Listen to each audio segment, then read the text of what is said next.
এইখানে আমি চিনি আর নুনটা দিয়ে দিলাম। চিনি নুনটা দিয়ে আবার ঘাঁটতে থাকবো পুরোটাই। খুব সুন্দর একদম কালারটা, বেশ ক্রিমি একটা কালার এসছে।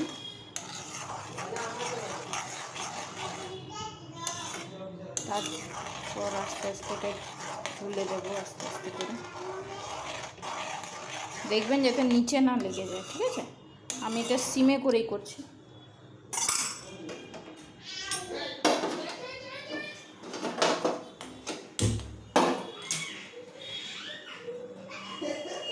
তো এইভাবে কালারটা দেখুন না অনেকটা চেঞ্জ হয়ে গেল। আমার আমসত্ব রেডি হয়ে গেছে।